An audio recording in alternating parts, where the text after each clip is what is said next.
This is the Last Minute Blues Podcast with Jeff Burton, Donnie Fandango, and former Blues defenseman Jamie Rivers. Powered by Together Credit Union, empowering you to achieve your financial goals. It is the Last Minute Blues Podcast. Donnie Fandango, Jamie Rivers, and I'll be damned.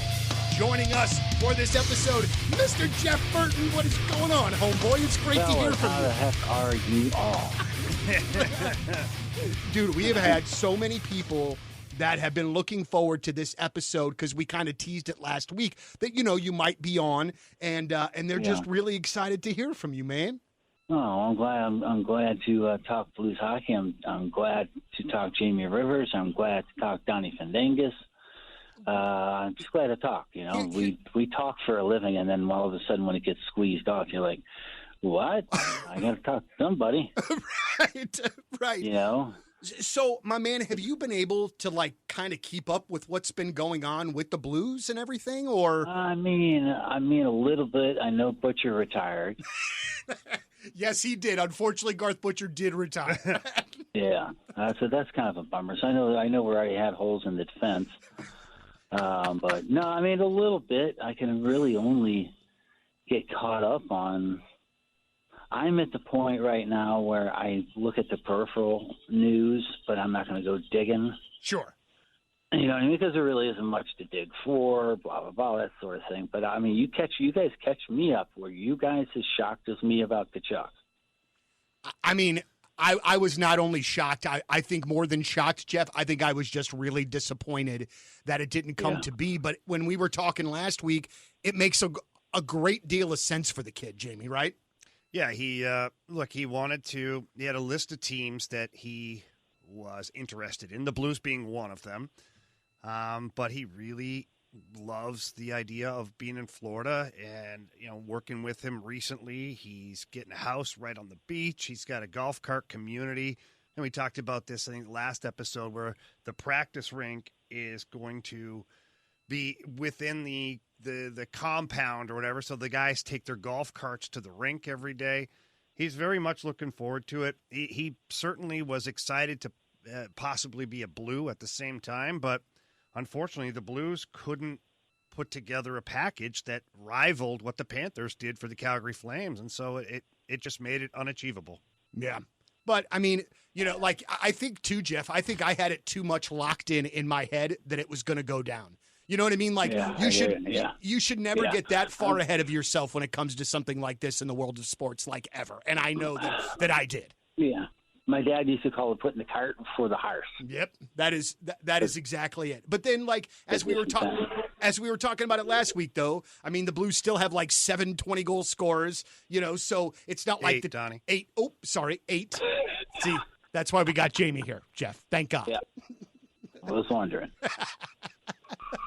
And then I saw today, and I don't know if you guys have seen this, but Nazem Kadri did sign with the Islanders today. What? Oh, my God, Donnie, the worst-kept secret in the world. Yeah, so he got a 7-year deal, a no-movement clause completely for the length of the deal, and I think that it's upwards of $8.5 million per. So, Jeff, that makes getting Kachuk, not getting Kachuk it makes him feel a little better. Yeah. Which one should never have anything to do with the other. I get it. But it makes – at least they didn't get him. At least they didn't get what they wanted, you know, sort of thing. And that's petty and all that kind of stuff. But I don't really care right now. I'm mad. Well, the Kadri signing in New York with the Islanders, I find that interesting because Lou Lamoriello is not a guy that just throws around money. And Kadri's been a good – NHL player. Last year was a career year for him. And so, I don't know. To me, that seems like an awfully big commitment to a player that you just don't know. He's a 50, 60-point guy usually. Last year was a bit of an anomaly.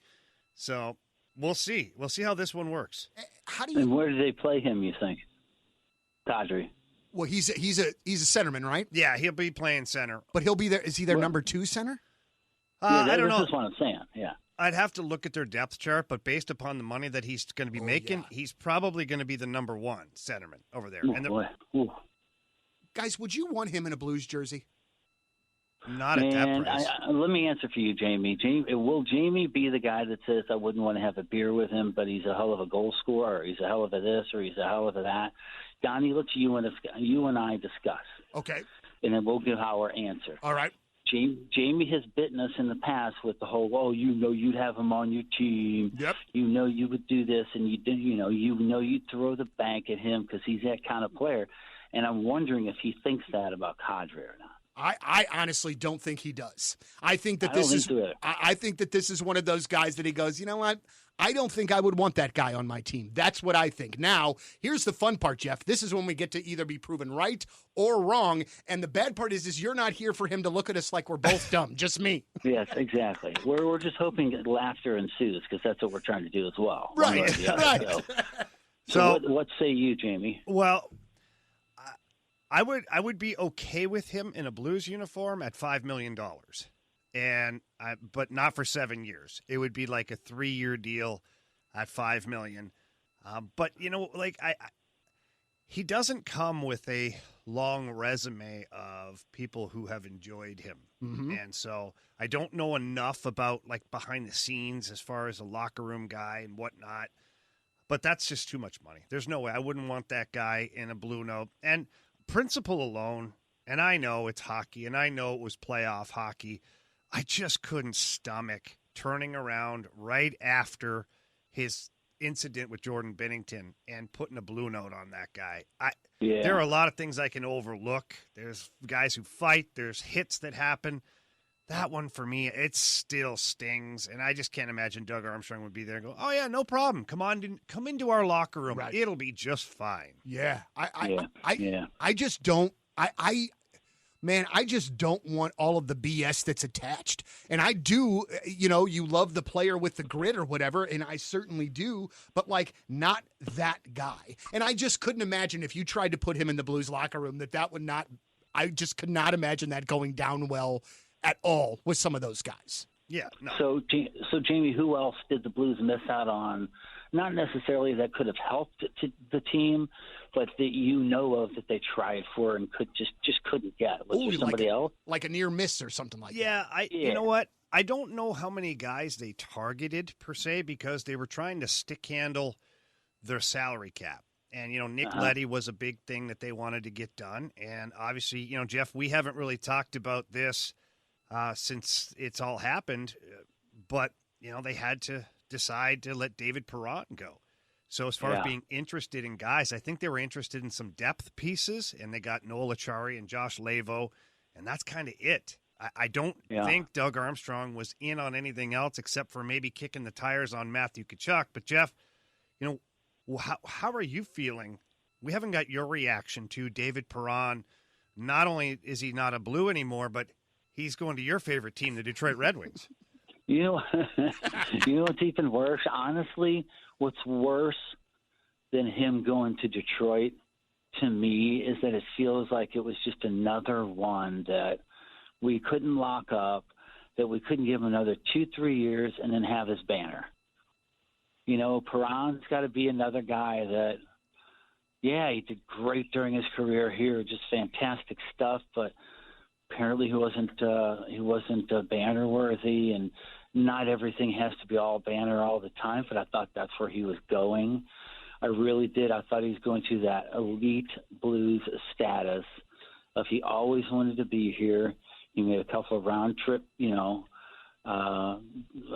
trips to here, and none of his own up to this point that I'm aware of. Anyway, in other words, the other time he left the Blues, it was on his own. This, as far as I remember, I don't know, but it just felt like he was Al McInnes. He was like an Al McInnes or somebody like that we could unabashedly, unstained, put him up in the rafters and say, that looks good right over the mantle right there. And now you can't really technically do that, You're not going to do that with Pietrangelo. You're not going to do that with others. Only not of Pietrangelo's accord, don't get me wrong. But it just felt like he was going to be a nice clean break at the end of his career. Now it's not. It just seems to cheapen it a little bit. It definitely Having said that, will it affect the product on the ice? I don't know, man. Jamie, you're the one telling me that. I would like to turn it around on you, especially, Jamie, and really you too, Donnie, because you do all of the research on this stuff. How did you say his name again? Ikari? Achari. Oh, yeah, Achari, that's it. Is he a player? Is he a guy? Is he a depth? Yeah, because I don't know a lot about him either. This is the guy that's taken 52, right? Yes, correct. Okay. Interesting story behind that guy, and I love the behind-the-scene interesting stories on this guy.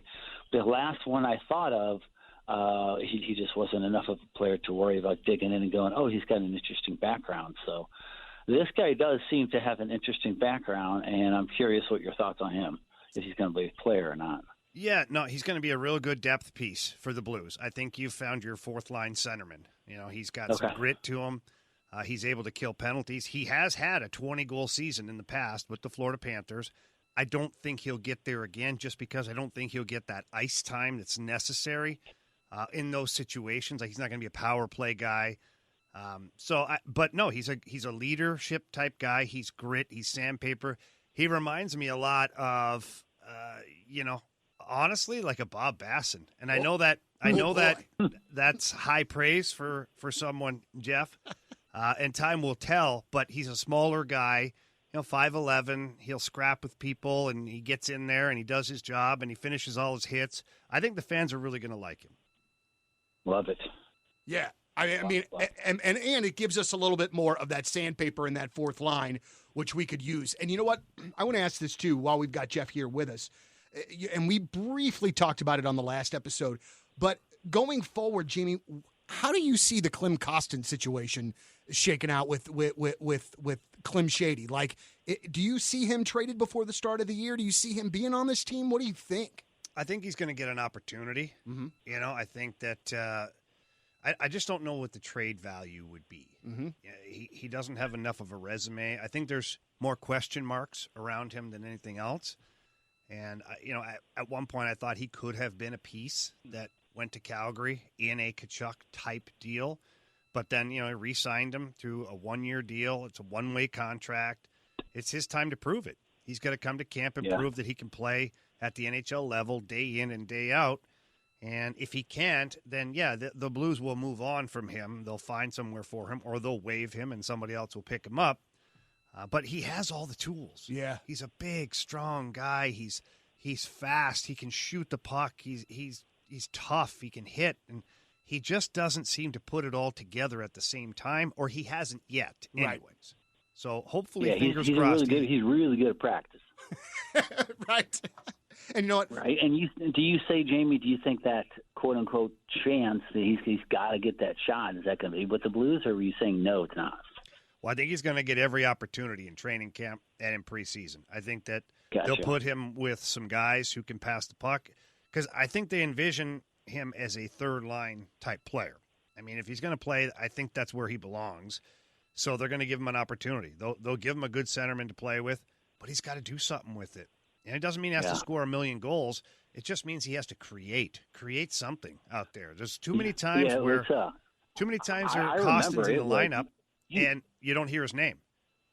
That's the thing I remember throughout the season. I remember you could see, maybe Donnie, I don't know if you saw it or not, but you could see Jamie falling, tumbling, slowly sliding off of the Klim Kostin bandwagon. Yeah. You know what I mean? And that's not a shot at Jamie. That's a shot at Slim Shady. You know what I mean? We were all very high on the guy going in. And it was like, okay, here's your opportunity. And then, Dakota Joshua, how are you doing? Right. You know? Well, and the thing is, man, is that we could see at that time that there were guys that were doing things that Kostin was not doing. One of the things I know you talk about all the time, Jamie, is moving your feet. I mean, as a guy that's a novice in seeing that, could see that guy would get kind of stagnant and would not be creating anything for anyone, just kind of be like a red cone or orange cone or whatever.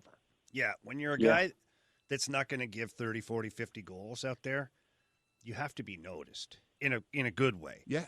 And, kind of like I alluded to just a couple minutes ago, when a guy's in the lineup and he's playing, 10 to 14 minutes in a game and you barely hear his name, he's not involved.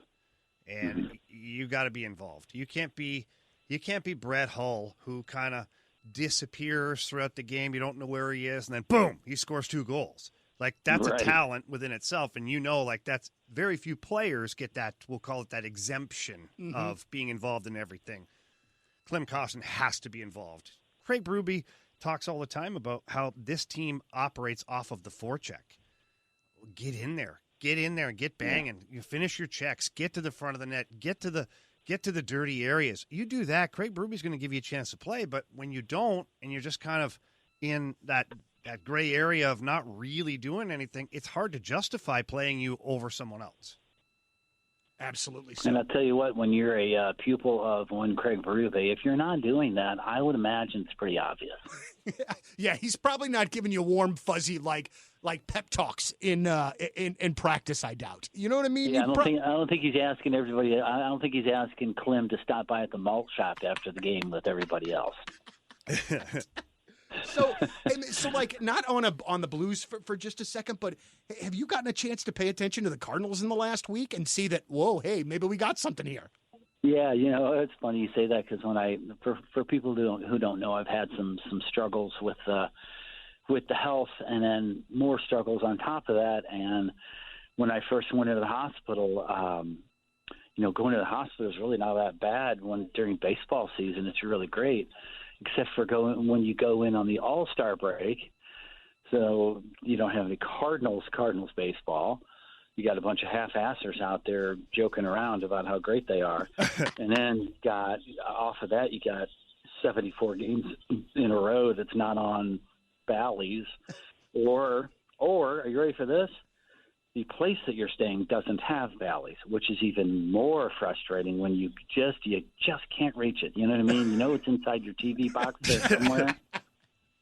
And you have your brothers over, and everybody's pulling out every damn laptop they have and every damn cell phone that they have, and you just can't get the game. But if you listen closely enough, you can hear it.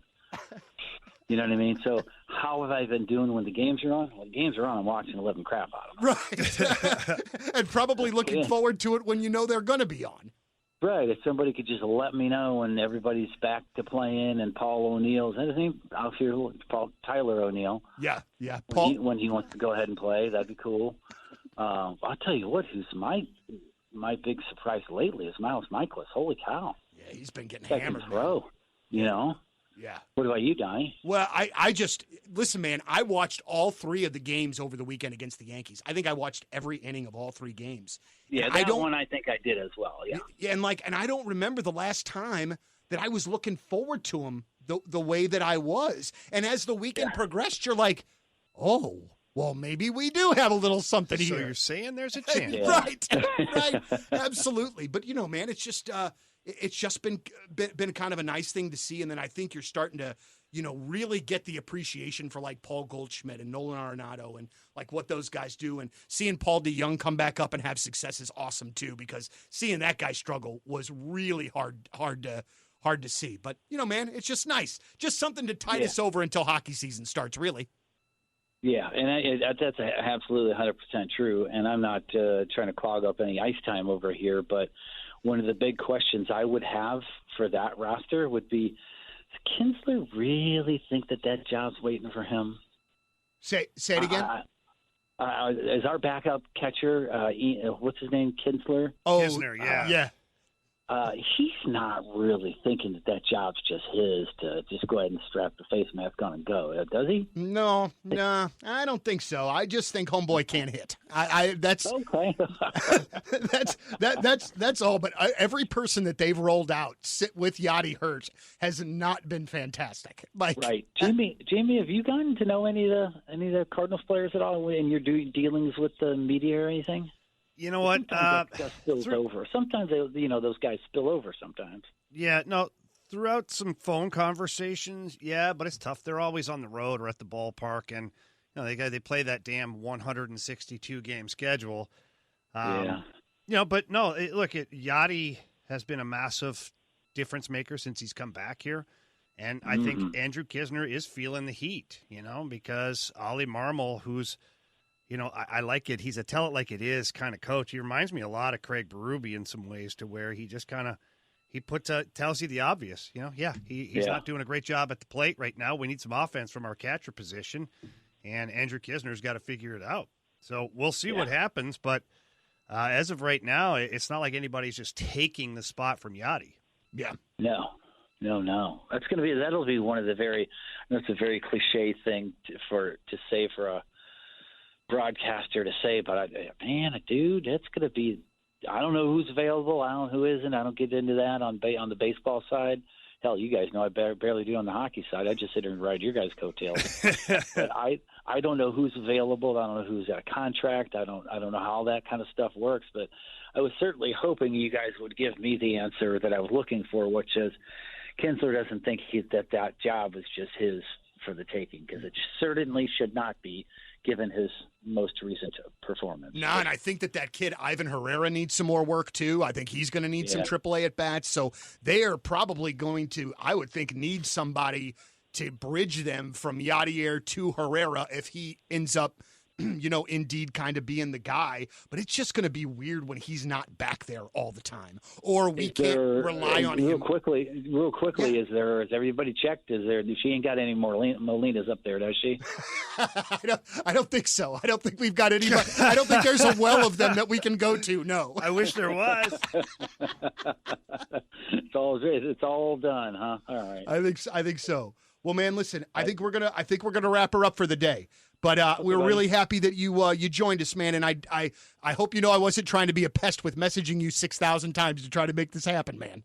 No, man, please do, dude. It's like the guys on the show, the morning show, and you guys. This is what I want to do. This is what I've always ached to do. I'm doing exactly what I want. So as long as I'm breathing in air, brothers, you got me for whatever time, as long as I'm available. I love to hear it, man. Love it, man. We love you, Jeff. We love you too over here, man. Julie's actually bummed she had to take off her. Julie is, ever since this has all come around, has been, hand and foot waiting on me. And she's been here 24/7, 7 days a week. And the one time you guys call, I know Donnie, she got to see you, but she was really looking forward to at least saying hello to Jamie. So hello to her from both of you guys. So we'll hopefully have to get together soon and do something in person. Yeah, well, absolutely. We'll come over to your house and watch a ball game. We'll invite ourselves over. By me, but if you come over here, they may cancel it off the service or something. I don't know what the hell. I'll bring my laptop. Yeah, Donnie and Jamie coming over. Oh, look, AT&T went belly up for some reason. Wow, well, thank you, man. Well, just keep in touch with me, and you let me know when you want to do this again, and I am down to clown. We love it. Well, for Jeff Burton, Jamie Rivers, Donnie Fandango, it's the Last Minute Blues podcast. Thanks as always for listening to Let's Go Blues. The Last Minute Blues podcast. Hear more at 1057thepoint.com. Powered by Together Credit Union, empowering you to achieve your financial goals.